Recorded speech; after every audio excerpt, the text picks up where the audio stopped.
수 있는 교회라는 주제로 말씀 나누기를 원합니다. 여러분 4월 5일 지금으로부터 이제 한 달 뒤 정도인데 이 4월 5일은 부활주일이거든요. 부활주일. 그런데 우리 교회는 이 부활주일에 또 다른 특별한 걸 함께 합니다. 그게 뭐냐면 바로 새생명 전도 축제를 함께 진행하게 되는 거죠.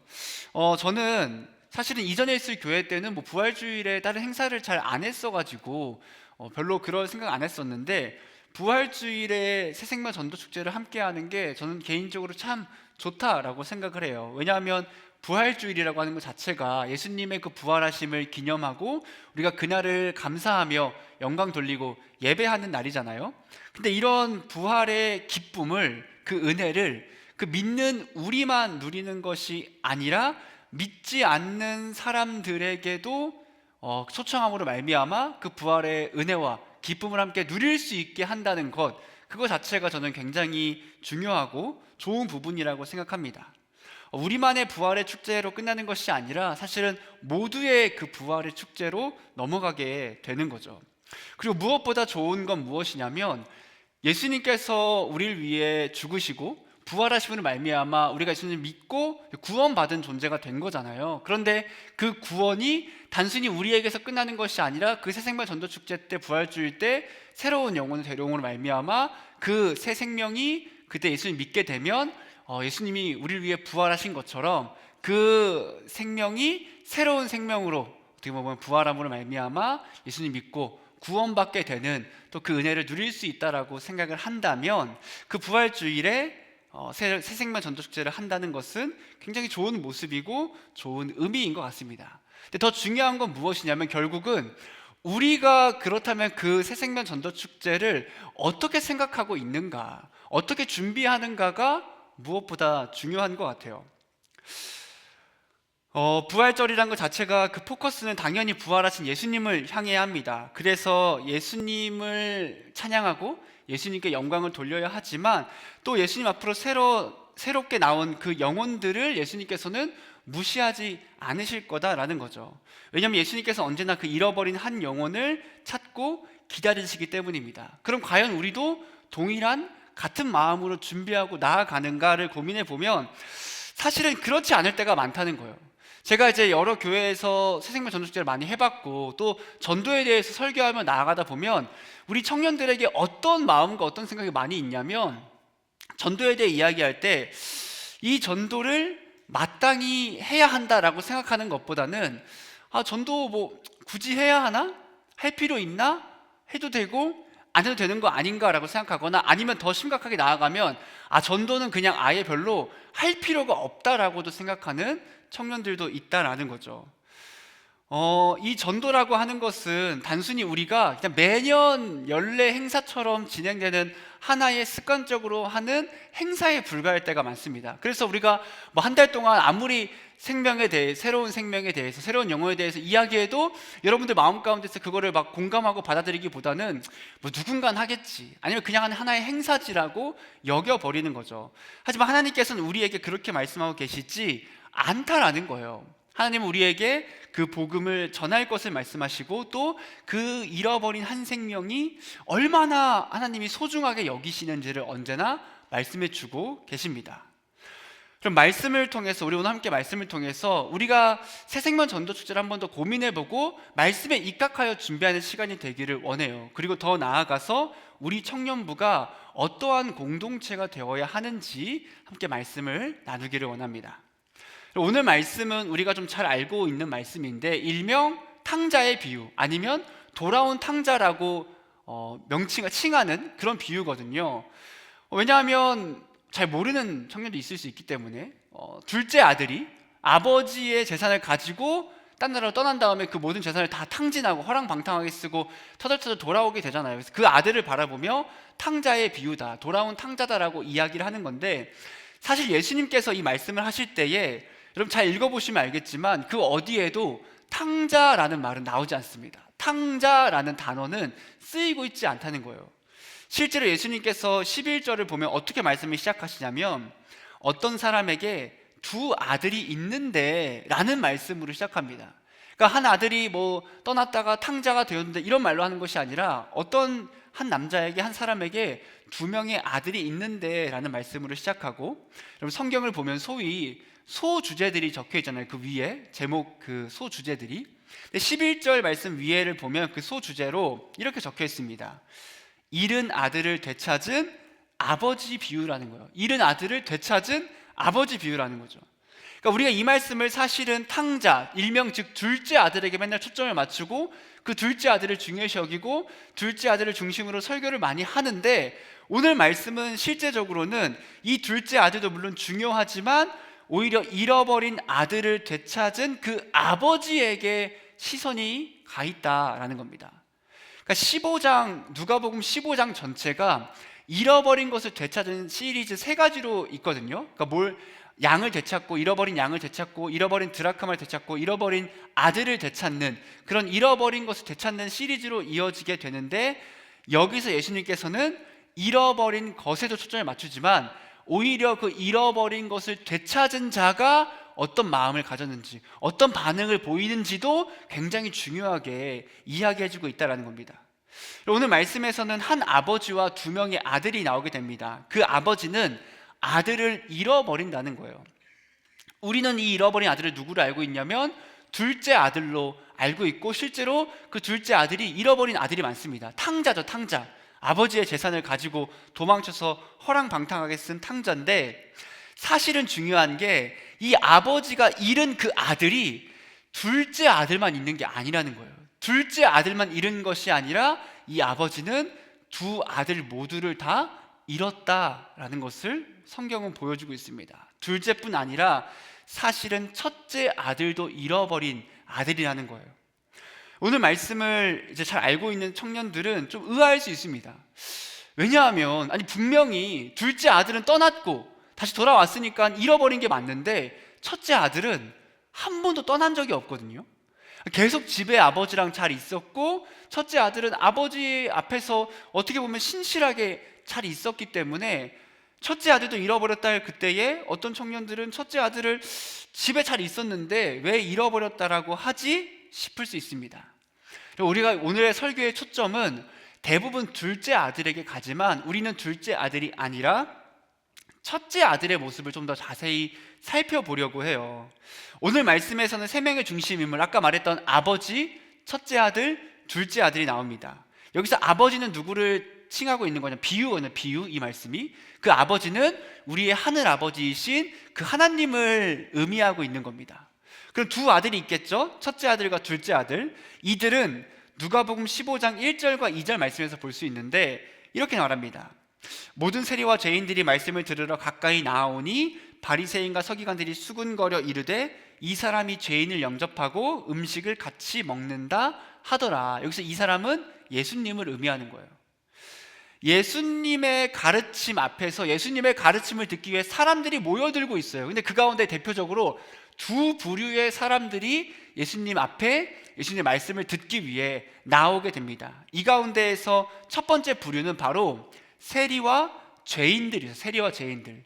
이들은 오늘 말씀에서 비유 속의 동생, 즉 둘째 아들과 상응하는 자들이고, 이들은 성경의 도덕법도 준수하지 않고 유대인들의 어떤 정결 의식도 그 규율도 지키지 않으며 말씀도 모르고, 그리고 동생처럼 정통 윤리를 버린, 집을 나가 허랑방탕한 삶을 자기 마음대로 자기 하고 싶은 대로 살아가고 있는 자들이 바로 이 세리와 죄인들, 이들이 바로 둘째 아들입니다.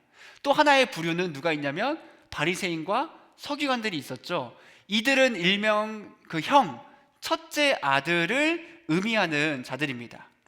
이들은 어릴 때부터 자라면서 성경을 배웠고 성경을 공부하고 그 말씀을 순종하며 살아갔을 뿐만 아니라 전통적인 윤리를 잘 지켰고 충실히 예배하고 꾸준히 기도하고 신실한 삶을 살아갔던 자들, 그들이 바로 바리새인과 서기관들이고 오늘 비유에서 보면 첫째 아들을 의미하고 있는 거예요. 여러분, 현재 세리와 죄인들과 바리새인과 서기관들이 예수님의 말씀을 듣기 위해서 함께 모여서 예수님 앞에 서 있는 거죠. 그 두 부류의 대표적인 사람들이.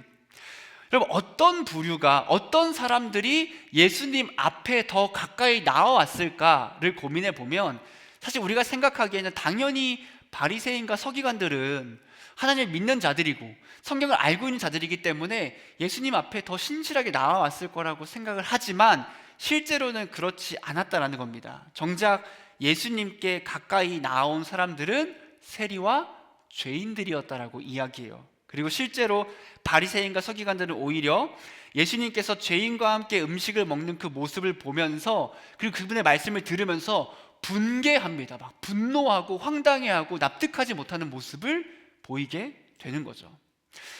여러분, 이 비유의 말씀, 예수님께서 지금 해주시고 있는 오늘의 이 비유의 말씀은 과연 누구를 향한 말씀일까 하는 거예요. 누구를 향한 말씀일까? 우리는 이 말씀을 대부분 둘째 아들을 향한 말씀이라고 생각해요. 즉, 믿음이 없는 자들에게 하는 말씀이라고 생각을 합니다. 그게 틀린 말씀은 아니지만 이 예수님의 가르침은 오히려 누구를 향해 있냐면 둘째 아들보다는 바로 첫째 아들, 즉 바리새인과 서기관들을 향해 예수님께서 더 직접적으로 말씀해주고 계신다는 거예요. 그럼 세리와 죄인들은 예수님의 말씀을 통해서 은혜와 사랑을 경험합니다. 우리가 이렇게 용서받을 수 있구나, 우리가 이렇게 받아들여질 수 있구나라는 은혜와 사랑을 경험하지만 바리새인과 서기관들은 예수님의 말씀을 듣고 뭘 경험하냐면 그들은 찔림과 황당함과 분노를 경험해요. 그분의 말씀을 듣고. 예수님은 바리새인과 서기관들을 비난하고 정죄하고자 하려는 것이 아니라 그분의 말씀의 취지는 그 말씀을 듣는 청중들의 마음을 훈훈하게 하는 것보다는 오히려 그들이 가지고 있는 그 범주, 나는 바리새인이야, 나는 서기관이야, 너는 죄인이야, 너는 세리야라고 하는 그 극명하게 분리된 그 범주를 허물기 위해서 이 말씀을 전해주고 계신다는 거죠. 예수님은 이렇게 말씀하시는 거예요. 첫째 아들이나 둘째 아들이나 그 모두가 다 잃어버린 존재다라는 거죠. 그 두 아들 모두가 다 잃어버린 아들임을 말씀해 주십니다. 즉 종교적인 사람이나 종교를 등진 사람이나 모두가 영적으로 예수님을 떠난 잃어버린 존재라는 겁니다. 하지만 이 말씀을 들은 종교적인 사람들, 그 첫째 아들들은 그 말을 납득하고 용납하지 못해요. 우리는 단 한순간도 아버지를 떠난 적이 없는데, 단 한순간도 하나님을 떠난 적이 없는데 내가 어떻게 잃어버린 아들입니까? 라고 항변할 뿐이죠. 그러면 우리들, 오늘의 말씀을 함께 듣고 하나님을 예배하는 우리들은 둘째 아들에 가까울까요? 아니면 첫째 아들에 가까울까요? 바로 우리의 심적으로는 둘째 아들의 모습이지만 사실은 우리는 첫째 아들이에요. 첫째 아들. 왜 우리가 첫째 아들이냐면 우리는 예수님 믿음으로 말미암아 구원을 받았고 지금 하나님과 함께 동행하며 하나님을 예배하는 자로 살아가고 있잖아요. 그러니까 우린 사실은 예수님을 떠나버리고 예수님께 오지 않는 둘째 아들이 아니라 하나님을 믿고 그 아버지와 함께하고 있는 첫째 아들이 우리를 지칭하는 거예요. 우린 첫째 아들이에요. 근데 문제는 무엇이냐면 그 첫째 아들처럼 많은 은혜와 사랑을 받았지만 그 첫째 아들이 행하고 있는 문제를 우리도 똑같이 행하고 보이고 있다라는 겁니다. 그럼 오늘날 교회, 오늘날 우리의 교회는, 이 땅의 교회는 누구를 더 받아들이고 있는가 하는 거예요. 그럼 누가 교회를 찾아옵니까? 누가 교회로 나오게 됩니까? 원래 교회는 누가 오는 곳이냐면 둘째 아들들이 와야 하는 곳이에요. 둘째 아들. 떠난 사람들이, 세상 가운데 볼품없는 사람들이 와야 하는 곳이 교회입니다. 예수님과 가깝게 지낸 사람들은 종교 지도자들, 그런 서기관들, 권력 있는 자들이 아니라 예수님과 가까웠던 사람들은 누구냐면 그 땅 가운데 소외된 자들이었어요. 세리, 죄인, 고아와 과부와 병든 자, 귀신 들린 자 등 갈 곳 없고 무시받고 외면받고 볼품없고 아무것도 없는 자들이 예수님께 나왔단 말이에요. 그들이 예수님을 찾아갔거든요. 주님 앞에 나와왔거든요. 여러분, 오히려 종교적인 자들, 거룩하다고 자부했던 자들에게 있어서 예수님은 걸림돌이었어요. 우리의 길을 막는, 합당한 말을 하지 않는 그런 존재였는데 오늘날 교회는 어떠한가 하는 거예요.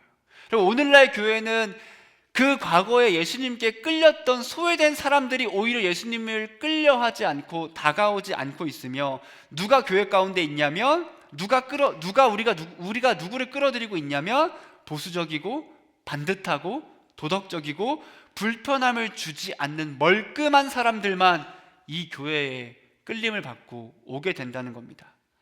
그러면 교회가 어느 순간부터 첫째 아들만 오는 곳이 되어버린 거예요. 거룩하다 하는 사람들, 보기에 불편함이 없는 사람들, 소외되고 외면된 사람들이 오기 어려운 곳이 되어버린 거죠. 여러분, 소외되고 망가진 사람들, 때로는 불편함 주는 사람들은 오히려 그 교회를 떠납니다. 우리 청년부도 사실 마찬가지 아닙니까? 우리 공동체 안에서 만약에 둘째 아들의 모습을 가진 사람들이 많이 없고 그들이 떠나고 있다면 사실은 우리 청년부, 우리 공동체는 이미 생각보다 더 많이 그 형들의 세상이 되어버렸다는 거예요. 첫째만 올 수 있는 곳, 멀끔하고 바른 사람만 올 수 있는 곳이 되어버린 거죠. 여러분, 오늘날 교회에 둘째 아들이 오기 힘든 이유는 무엇일까? 교회가 커져서? 악기가 좋아져서? 다 아니에요. 첫째 아들인 우리 때문에 그런 겁니다. 첫째 아들인 우리 때문에. 첫째 아들인 우리가 그 둘째 아들을 오지 못하게 하고 있는 겁니다. 여러분, 그렇다면 첫째 아들의 모습이 어떤 모습이길래 그 둘째 아들이 오기 힘들어 할까를 좀 알아봐야겠죠? 우리는 둘째 아들의 모습을 조금 한번 되짚어 보려고 하는데, 그 둘째 아들은 아버지의 그 모든 재산을, 그러니까 자기에게 할당량된 3분의 1의 재산을 미리 받습니다. 근데 이 미리 받는 것은 어떤 거냐면, 원래 유산이라고 하는 것은 아버지가 죽은 이후에 받을 수 있는 거거든요. 근데 그 둘째 아들은 내가 그냥 그 미리 유산 받겠다는 거예요. 즉, 나 그냥 아버지 죽은 걸로 칠 테니까 나에게 그 부여될 3분의 1의 유산을 미리 주세요라고 이야기하고, 실제로 아버지가 그냥 미리 줘요. 그걸 받아요. 받고 어떻게 하냐면, 그 둘째 아들이 그 재산을 가지고 타국으로 떠나버리고 타지에서 그 재산을 허랑방탕하게 쓰고 결국은 거지의 삶이 되어서 다시 터덜터덜 그 아버지에게로 돌아오게 됩니다. 둘째 아들이 그 아버지에게 돌아올 때 이런 생각을 해요. 내가 차라리 그 아버지의 집에서 종으로서 일을 하면 이것보단 더 좋은 삶을 살겠다. 내가 아버지에게 가서, 아버지, 내가 그냥 종의 삶을 살 테니까 나 좀 받아달라고 내가 간구해야지라고 하며 아버지의 집으로 다시 돌아갑니다. 그때 그 아버지가 둘째를 어떻게 맞이합니까? 저 멀리서 계속 그 아들을 기다렸던 아버지는 저 멀리서 자신의 그 둘째 아들이 터덜터덜 걸어오는 것을 보면서, 너 이놈, 내가 그럴 줄 알았다라는 마음 하는 것이 아니라 그 멀리서부터 아들을 보고 막 뛰어갑니다. 막 뛰어가서 그 아들을 안고 그 아들에게 입을 맞추고 그 아들을 위로하며 그 아들을 환대해 주는 거죠. 그렇게 아들이, 아버지, 제가 그냥 아버지의 집에서 종으로 살겠습니다라고 이야기하니까 아버지는 그 모든 것들을 다 만류하고 오히려 제일 좋은 옷을 내어다가 입히고 신을 새로 생기고 금가락지를 끼우라고 그 종들에게 명령을 하는 거죠. 여러분, 이건 무엇이냐면 단순히 허름한 옷을 좋게 바꾸는 것이 아니라 그 아들의 신분, 그러니까 아들로서의 신분을 다시 회복시켜 주는 거예요. 그러니까 이 아들은 내가 그냥 종으로 살겠습니다라고 했는데 아버지는, 아니야, 너 그럴 필요 없어, 내가 다시 너 내 아들로 받아줄게라고 하면서 그 아들에게 가장 좋은 옷과 새로운 신발과 금가락지를 끼워주게 되고, 여기서 끝나는 것이 아니라 살찐 송아지를 잡아서 잔치를 열어주잖아요. 이 당시에 이 육류는 굉장히 값비싸고 흔히 먹을 수 없는 거였다라고 합니다. 특히나 살찐 송아지라는 것은 굉장히 고가의 음식이었는데, 지금 아버지의 모든 재산을 방탕하게 사용하고 진짜 거지꼴로 완전 망가져서 온 그 아들을 위해서 아버지가 그 값비싼 송아지를 잡고, 거기서 끝나는 것이 아니라 그 아들을 위해서 손님을 다 초대해서 풍악을 울리며 잔치까지 벌어주고 있다라는 거죠. 이 모든 것들은 다시 돌아온 그 둘째 아들을 환영하기 위함이었습니다. 여러분, 이거는 굉장히 감격스러운 장면이거든요. 진짜 말도 안 되는 장면이거든요. 근데 이게 무엇을 말해주고 있는 거냐면 하나님의 그 무한하신 사랑과 은혜를 보여주고 있는 거예요. 하나님의 사랑과 용서는 어떤 거냐면 그 어떤 죄나 허물도 모두 사하여 주시고 덮어주시고 용서해 주신다라는 겁니다. 우리가 어떤 삶을 살았고 어떤 사람이고 어떤 모습으로 살았던 건 간에 하나님께 돌아온다면 하나님은 그 모든 것을 용서해 주신다는 거예요. 내가 학교 폭력을 행했던 사람이라 할지라도, 내가 소년원을 다녀왔다 할지라도, 내가 폭력을 행하고 알코올 중독자였고 담배 냄새가 풀풀 나고 온몸에 문신이 가득하고 심지어 내가 살인을 했던 어떤 중범죄를 저지른 사람이라고 할지라도 하나님의 은혜는 덮지 못할 악이 없으며 그분의 사랑은, 그분의 은혜에 맞먹을 만한 죄는 아무것도 없다라는 거예요. 사실은 우리가 보기에는 저 사람이 어떻게 감히 교회에 와라고 하지만 하나님이 보시기에는 덮지 못할 죄가 없고 덮지 못할 그 은혜로 덮지 못할 악이 없다라는 겁니다. 아버지에게 폐륜을 저지른, 난 그냥 아버지가 죽은 걸로 칠게요 라고 하는 그 폐륜을 저지른 둘째 아들조차도 돌아왔을 때 그 아버지는 사랑으로 받아주시고 용서하시고 그 잔치를 열어주는 거죠. 여러분, 그러면 그것을 본 첫째 아들은 어떻게 반응합니까? 이 첫째는 그 모습을 어떻게 알게 되냐면 밭에서 일을 다 끝내고 집으로 돌아와요. 돌아왔는데 막 풍악과 춤추는 소리가 들리는 거죠. 종에게 물어봅니다. 지금 무슨 일이 일어나고 있는 거냐라고 하니까 그 종이 지금 그 당신의 동생, 그 주인의 둘째 아들이 돌아왔습니다. 그래서 당신의 아버지가 지금 그 둘째 아들을 위해서 살찐 송아지를 잡고 막 잔치를 벌이고 있습니다라고 이야기를 해줍니다. 여러분, 이 이야기를 들은 첫째가 어떻게 반응합니까? 함께 기뻐하고 감격하고, 와, 드디어 내 동생이 돌아왔구나, 드디어 내가 기다리던 내 사랑하는 동생이 돌아왔구나 라고 하면서 막 기뻐서 뛰어갑니까? 그럼 아니라는 거예요. 첫째는 어떻게 반응하냐면 그 종의 이야기를 듣고 그 아들은 분노합니다. 분노. 그리고 아버지가 베푼 잔치에 들어가려고 하지 않는데, 이 당시의 문화는 어른을 공경하는, 그래서 아버지에게 복종하는 게 사실 절대적인 문화였거든요. 아버지의 말을 따르고 아버지가 가장 높은 존재고 그 아버지와 함께 해야만 하는 그런 문화인데, 지금 잔치의 주체자인 아버지가 이 첫째가 안 들어오니까 그 자리를 비워서 첫째한테 가요. 그리고 첫째에게 가서 심지어 설득합니다. 야, 제발 좀 와라, 들어가자, 같이 가자라고 설득하는 그 모습은 사실은 그 잔치에 온 다른 사람들 앞에서 그 아버지의 체면이 완전히 깎이고 무시당하는 모습이었어요. 심지어 첫째는 아버지에게 어떠한 예의도 갖추지 않고 아버지가 들어가자고 말하는데 한사코 자긴 절대로 들어가지 않겠다고 이야기하면서 그 아버지에게 심지어 분노까지 표출하고 있는 겁니다. 처음에 이야기했죠. 아버지는 두 아들을 잃었습니다. 둘째 아들은 뭐 그냥 보기에도 잃어버린 걸 알 수 있지만, 첫째 아들은 지금 아버지를 무시하고 아버지를 외면하면서 둘째 아들만 아버지를 욕되게 한 것이 아니라 첫째 아들도 아버지를 욕되게 하고 있는 겁니다. 아버지는 두 명의 아들 모두를 다 잃었습니다. 결국 탕자인 둘째 아들만 잘못된 게 아니라 사실은 오늘의 말씀에서는 그 첫째 아들도 잘못된 모습을 보이고 있는 거예요. 그럼 어떻게 보면 첫째 아들은 잘못이 없거나, 아니면 그래, 아버지에게 그렇게 하는 건 잘못된 거지라는 마음을 가지고, 근데 그럼에도 불구하고 굉장히 적은 잘못을 한 것처럼 보이거든요.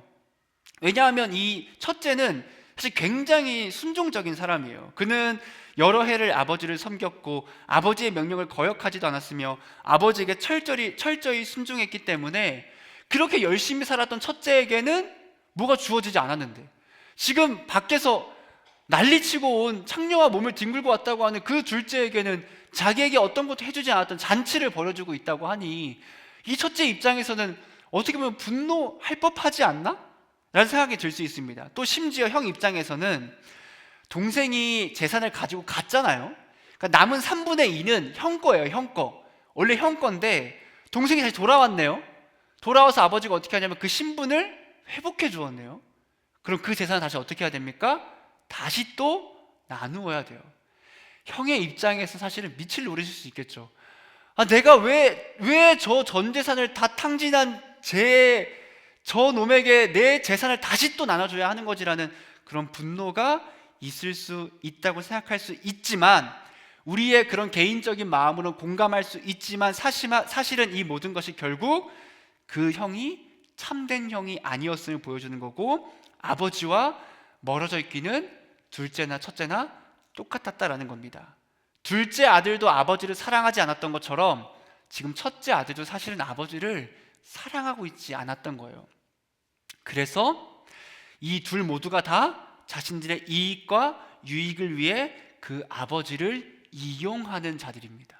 둘째는 뭐 말할 것도 없고, 첫째도 사실은 아버지를 사랑했기 때문에가 아니라 아버지를 이용하고 자기의 이익만을 추구했던 자들인 거죠. 여러분, 형은 이런 문제점이 있습니다. 그는 우월감과 현재 이기심에 찌들어 있는 사람이거든요. 자신의 도덕적 이력이 창녀들과 놀아난 동생보다 얼마나 더 나은지, 나는 얼마나 거룩한 삶을 살았는지 아버지 앞에 계속 항변하고 논합니다. 그는 동생을 동생으로 인정하지 않고 동생이 얼마든지 버려질 수 있다고 생각하면서 경멸에 찬 눈빛으로 그 동생을 바라봐요. 우리에게도 이러한 우월감과 이기심이 있거든요. 나는 믿는 사람이고 믿는 사람이란 마땅히 거룩한 모습을 보여야 하고, 당연하죠. 깨끗하고 바른 삶을 살아야 해. 내가 완전하지는 않지만 난 그래도 적어도 이상하게 살고 있진 않아 라고 하는 우리의 기준. 내가 진짜 떳떳하고 막 엄청 거룩하진 않지만 적어 나는 이 정도까지는 살고 있어라고 하는 나만의 그 기준이 있고, 그게 우리의 우월감과 이기심으로 작용할 때가 있습니다. 그래서 이러한 요건을 갖추지 못한 사람들에게는 굉장히 적대적인 태도를 품는 거죠. 교회에 옷이 허름하고 냄새가 나는 노숙자나 거지가 찾아온다면, 교회에 술에 취한 사람이 들어와서 내 옆에 앉는다면, 우리가 오다가 방금까지 어떤 사람이 막 길에서 담배를 피고 있는 거여서 막 왜 길에서 담배를 펴라고 했는데 갑자기 담배를 딱 끄고 나랑 같이 교회로 올라온다면, 그래서 나랑 같이 우리 교회 그 예배 자리에 앉아 있는다면, 온몸에 문신이 가득한 사람이 온다거나 아까 이야기했던 범죄를 저지른 사람이 온다거나 여러 가지 우리에게 불편함을 주는 사람들이 올 때 우리는 어떻게 하냐면 그들을 피하고 불편해하고 싫어하고 외면합니다. 그리고 어떻게 생각하냐면 저런 사람은 교회에 좀 안 왔으면 좋겠다. 저런 사람은 교회에 좀 안 왔으면 좋겠다. 그리고 심지어 그냥 안 다녔으면 좋겠다라는 마음을 가진 겁니다. 속으로 그 사람을 비난하고 정죄하고 절대 함께하지 않겠다는 마음을 가지는 거죠. 그럼 어떤 교회가 되죠? 둘째 아들은 올 수 없는 교회가 되어버리는 거예요. 첫째 아들만 가득한 교회가 되어버리는 겁니다. 또한 형은 이런 문제가 있었습니다. 그는 오직 의무감으로 아버지를 섬기며 아들로서의 그 참된 자유를 누리지 못했어요. 형은 의무감 때문에 아버지에게 순종했습니다. 그에게 기쁨이나 사랑은 없었고 오직 윤리 규범을 꼼꼼히 엄수하고 가정과 공동체와 사회에서 모든 전통적인 책임을 다하지만 그것이 사랑으로 말미암아 한 행동이 아니라 아버지를 향한 두려움과 자기가 이익을 얻기 위한 그저 노예처럼 일하는 거였다라는 거예요. 결국 첫째 아들이 착하게 사는 것은, 그가 거룩한 모습을 행했던 것은 사랑과 기쁨 때문에가 아니라 두려움과 개인의 이익 때문에 했던 모습들인 겁니다. 우리에게도 이런 모습이 동일하게 있어요. 우리가 하나님을 믿고 하나님을 순종하고 그분의 말씀을 따르는 이유가 하나님의 사랑으로 말미암아 그 사랑과 기쁨과 은혜로 하는 것이 아니라 내가 혹시나 그렇게 살지 않으면 심판을 받지 않을까 하는 마음, 아니면 내가 그렇게 살아야만이 복을 받기 위해서 우리는 순종한다는 거죠. 그렇다 보니까 하나님 앞에 아무것도 하지 않은 그 사람이 허랑방탕하게 살다가 어떠한 거룩함도 깨끗함도 없어 보이는 그러한 사람이 이 교회에 오게 되면 절대 용납하지 못하고 환영하지 못하는 겁니다. 그래서 내가 그 사람을 직접적으로 욕은 하지 않지만 절대 그 사람 가까이 가지 않는 무관심함, 무심함, 그리고 무시하는 모습을 보이는 거죠. 더 나아가서 절대로 그런 사람들을 이 교회로 이끌어들이지 않으려고 하는 그 첫째의 그 교만하고도 그 의무감에 찌든 모습이 우리에게도 있다는 겁니다. 우리는 왜 전도를 하지 않을까요? 여러분, 사실 나 진짜 전도해야지, 전도 어떻게 할 수 있을까라고 고민하는 청년 몇이나 됩니까? 내가 너무 가볍게 보는 건가? 여러분, 마음속에 막 전도를 해야지라는 마음이 들겠습니까? 어떻게 이 사람을 내가 복음을 전할 수 있을까라는 마음을 가지고 있습니까? 사실 우리에게 그런 마음이 많이 없거든요. 왜 없을까를 고민해보면 내가 첫째 아들의 모습을 하고 있기 때문이 아닐까 하는 거예요. 우월감과 이기심에 찌들어 있고 오직 의무감으로 하나님 앞에 순종하기 때문에, 의무감으로 교회에 나오고 있기 때문에 우리가 영혼을 향한 사랑과 그 영혼을 향한 복음의 전함을 굉장히 가볍게 여기고 있는 것이 아닌가 하는 생각이 듭니다.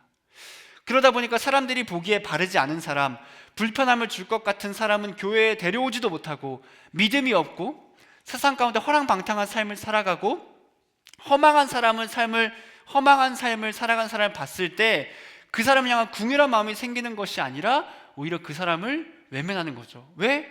데려와 봤자 나에게 이득될 것도 없고 귀찮고 괜히 불편해지고 그럴 필요성이 없다고 생각하는 겁니다. 우리 교회는 오직 첫째 아들만 함께할 수 있어, 그런 사람들만 함께해야 돼라는 마음이 우리에게 있는 거죠. 그러니까 둘째 아들은 올 수 없는 거예요. 세상 가운데 소외되고 외면받고 진짜 보기에 와, 저런 사람이 믿음을 가지고 있어라고 하는 사람들이 이 교회의 문턱을 넘지 못하는 거예요. 첫째 아들이 너무 강력하게 막고 있으니까, 첫째 아들이 그들이 오는 걸 불편해하고 있으니까 그런 사람을 데려오지도 못하는 거예요. 데려올 생각도 하지도 못하는 겁니다. 하지만 그럼 이 땅의 교회는 언제든지 그 둘째 아들이 진짜 편하게 올 수 있는 그런 교회가 되어야 합니다. 그럼 둘째 아들이 올 수 있는 교회가 되기 위해서 우리는 두 가지의 방법을 좀 생각해 보려고 해요. 첫 번째로 어떤 거냐면 바로 내가 하나님의 사랑을 받는 그 자녀임을 여러분 깨달아야 합니다. 바로 우리가 하나님의 사랑을 받았고 받고 있는 자녀임을 깨달아야 한다는 거예요. 그럼 첫째 아들인 우리는 하나님의 사랑을 무한히 받고 있다는 그것을 깨달아야만이 비로소 그 둘째 아들을 용납하고 받아들일 수 있습니다. 그럼 아버지는 둘째 아들만 사랑한 것이 아니었죠. 사실은 첫째 아들에게도 그 사랑을 표현했습니다. 물론 둘째 아들에게 달려가서 입을 맞추고 그의 신분을 회복해주고 그를 위해 잔치를 벌여주었지만 첫째 아들에게 어떻게 합니까? 첫째 아들이 아버지에게 아무리 무례히 행해도, 그가 아버지를 무시하고 아버지에게 그게 아버지만의 권리입니까? 라고 하면서 자신의 권리를 요청하고 있을 그때 이 아버지는 어떠한 분노도 하지 않고 어떠한 타박도 하지 않고, 애야, 그러니까 우리 잔치에 함께 가자라고 계속 사랑으로 초청해주고 있는 겁니다. 하나님은 방탕하게 사는 자들만 사랑하는 것이 아니라 우리와 같이 때로는 그 우월감과 이기심에 찌들어 있고 하나님을 의무적으로 믿는다고 하는 우리들에게도 하나님은 그 사랑을 언제나 행해주고 계신다라는 겁니다. 여러분, 우리가 어떻게 하나님을 믿을 수 있게 되었습니까? 제가 너무 자주 이야기하는 거지만 우리가 잘나고 열심히 하고 믿기를 다짐하고 그냥 저는 모태신앙이에요, 그냥 부모님이 같이 가자고 하다 보니까 다니고 있는 겁니다, 그래서 믿고 있어요 라고 하면서 그렇게 믿음이 생긴 게 아니라는 거예요. 우리가 어떻게 믿음이 생겼냐면 요한복음 4장 10절 말씀에서 그 이유를 말씀해 주고 있는데 우리 한번 같이 읽어보겠습니다. 사랑은 여기 있으니 우리가 하나님을 사랑한 것이 아니요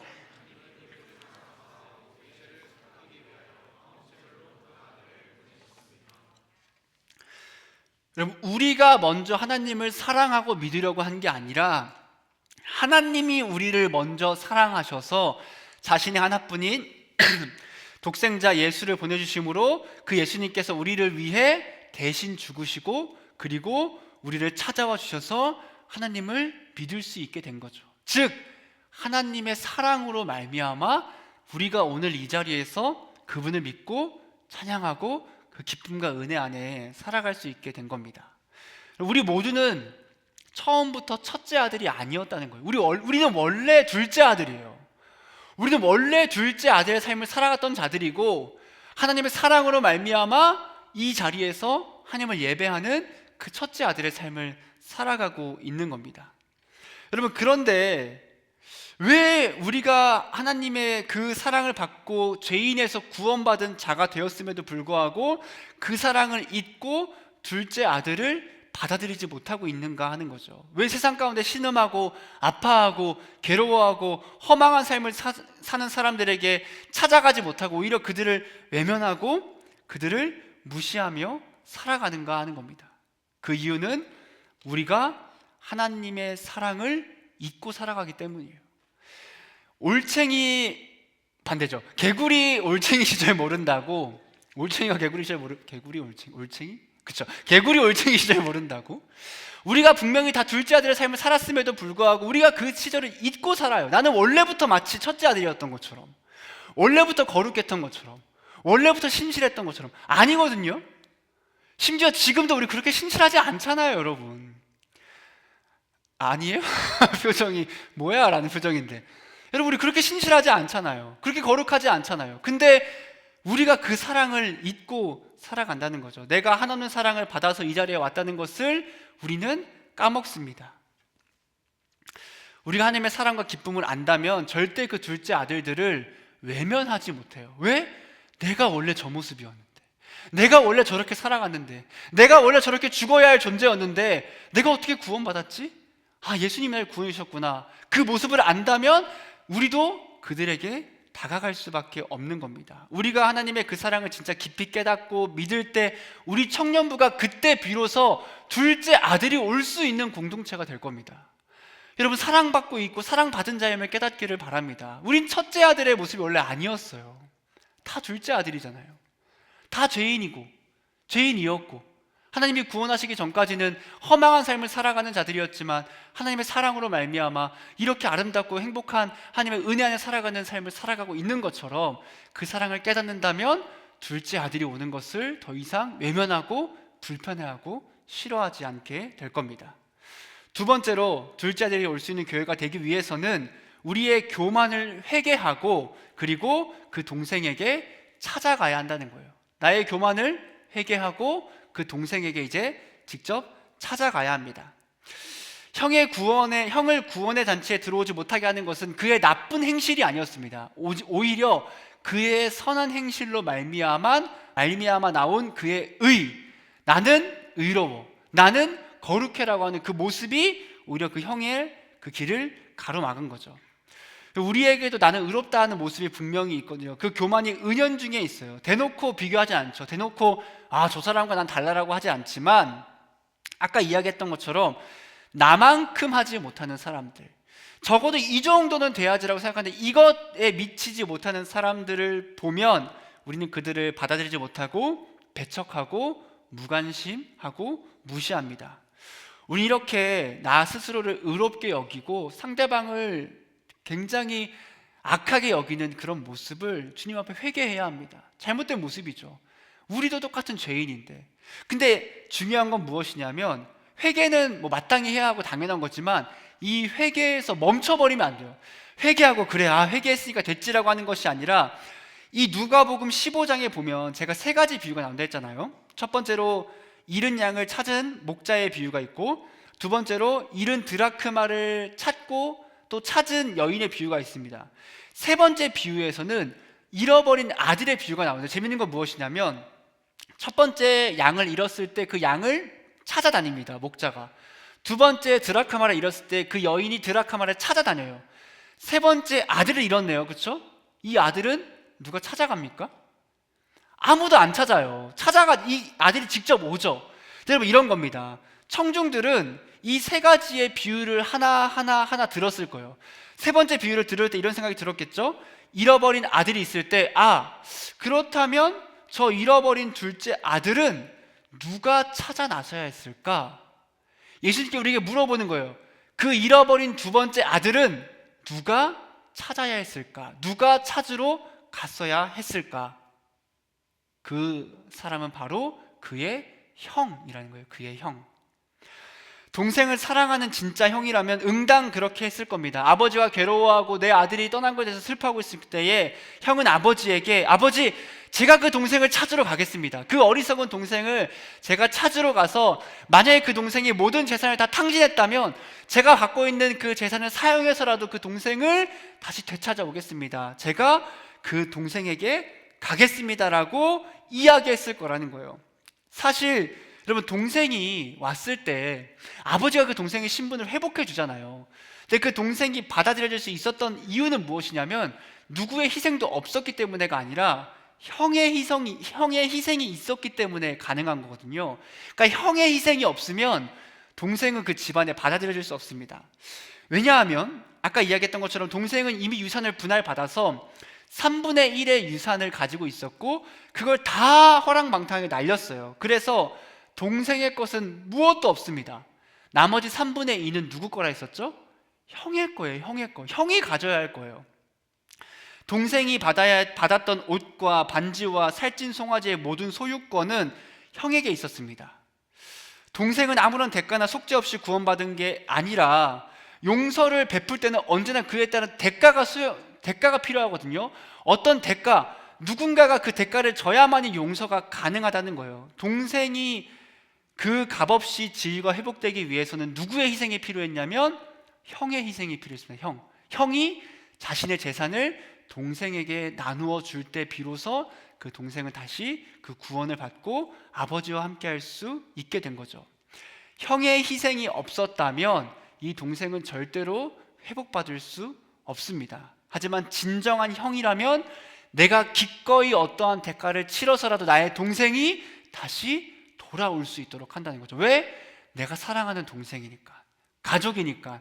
그 동생이 돌아올 때 내가 어떠한 희생과 헌신도 치를 수 있다라는 겁니다.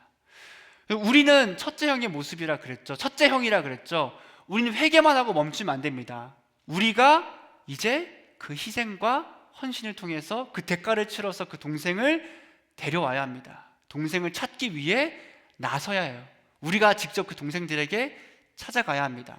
그리고 동생이 돌아올 때 안아주고 환영해주고 그 신분을 회복할 수 있도록 우리가 진짜 물심양면으로 도와주어야 합니다. 왜 그래야 할까? 내가 왜 하나님을 떠나고 세상 가운데 허랑방탕한 죄를 짓고 살아갔던 그 둘째 아들 동생을 위해 그렇게까지 해야 하는가? 그 이유는 아주 명확합니다. 우리의 진정한 형이 나를 위해서 그렇게 해줬기 때문이고, 그 진정한 형은 누구냐면 예수님이세요. 예수님. 여러분, 첫째 형은 불완전합니다. 부족하고 사실은 잘못된 모습을 보입니다. 예수님은 여기서 말씀하시는 것은 진정한 형의 모습이 있다는 거예요. 그분은 예수님이고, 예수님은 우리를 찾으러 옆 나라로 간 정도가 아니라 하늘에서 이 땅으로 그 가장 낮고 천한 곳으로 내려오셨습니다. 자신의 그 모든 것을 버리고 하찮고 비참하고 낮은 땅으로 오셔서 자기의 재산을 다 탕진한 것 다 내놓은 것이 아니라 그분의 무한한 값을 치를 수 있는 그 목숨을 바치셔서 우리를 구원하고 살려주시고 하나님의 집으로 들이신 거죠. 여러분, 그 구원을 받은 우리는 이제 어떻게 살아가야 하냐는 거예요. 그 진정한 형인 첫째 형에게 그 은혜와 그 사랑과 그 헌신을 받은 우리는 이제 그 형의 자리에서 그 둘째 아들들에게 나아가야 합니다. 이제 우리가 그 희생과 그 헌신을 감당해야 하는 겁니다.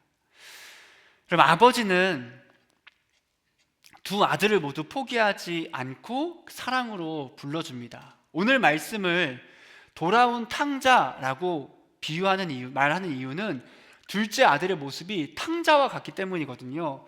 여러분, 탕자라고 번역된 이 문구는 이런 의미예요. 무모할 정도로 씀씀이가 해프다라는 거죠. 그러니까 남김없이 다 써버려서 탕자라고 하는 거거든요. 근데 오늘 말씀에 사실은 진짜 탕자는 둘째 아들이 아니다라고 팀 켈러는 그의 책 탕부 하나님에서 이야기합니다. 진짜 탕자는 누구냐면 바로 그 아버지다라는 거예요. 아버지. 왜 아버지가 탕자인가? 아버지는 아들들의 그 죄를 따지거나 책임을 돌리거나 응보를 요구하지 않습니다. 아버지는 그 아들들에게 대해서 무모할 정도로 씀씀이가 해프다는 거예요. 자신의 모든 것을 다 내어주고 모든 사랑을 내어주고 모든 것으로 그 아들을 구원하고자 하는 그 아버지가 진짜 탕부 하나님이다라고 이야기해주고 있습니다. 그럼 아버지가 아들들에게 모든 것을 주는 것처럼 우리의 하나님께서 우리에게 그 모든 것을 다 주셨습니다. 하나님의 용서에는 대가가 필요합니다. 우리의 죄를 용서하시는데 예수님의 목숨이라는 무한한 대가가 사용되었습니다. 둘째 아들인 동생이 이 교회로 하나님의 그 집으로 돌아가기 위해서는 그냥 가만히 있다고 되는 것이 아니라 누군가의 희생과 헌신과 그 대가가 필요합니다. 그걸 누가 치러야 하냐면 저 밖에 있는 사람들이 하는 것이 아니라 내가 그 값을 치러야 하는 겁니다. 우리의 진정한 형인 예수님은 우리 대신에 우리의 빚을 갚아주셨습니다. 이제 우리가 그 희생을 진짜 미약하지만 함께 감당해야 하는 거죠. 우리가 진짜 한 영혼에 대한 사랑과 소중한 마음을 좀 가지기를 원합니다. 언제까지 이기적인 마음을 가지고 전도는 필요 없고 괜히 불편하기만 하고 꼭 해야 되냐라는 그런 말도 안 되는 헛된 생각 가운데 여러분 언제까지 그렇게 빠져 있을 거냐 하는 겁니다. 여러분, 말씀을 읽어보세요. 하나님께서 영혼을 버리라고 하는지, 영혼을 데려오라고 하는지, 사랑하라고 하는지. 여러분, 하나님의 말씀을 무시하고 무관심하고 종교적인 모습으로 살아가는 우리의 그 거짓된 첫째 형의 모습을 살아가는 것이 아니라, 우리가 진짜 동생을 사랑하는 그 형의 마음으로 그 한 영혼을 사랑함으로 말미암아 진짜 한 영혼을 위해 기도하고 그 영혼을 위해 온 힘과 온 마음을 다하는, 그렇게 그 영혼이 돌아왔을 그때에 하나님이 기뻐하심을 바라보며 함께 기뻐할 수 있는 우리가 되기를 주님의 이름으로 소망하고 축복합니다. 이 시간 함께 우리 찬양하며 나아가도록 하겠습니다.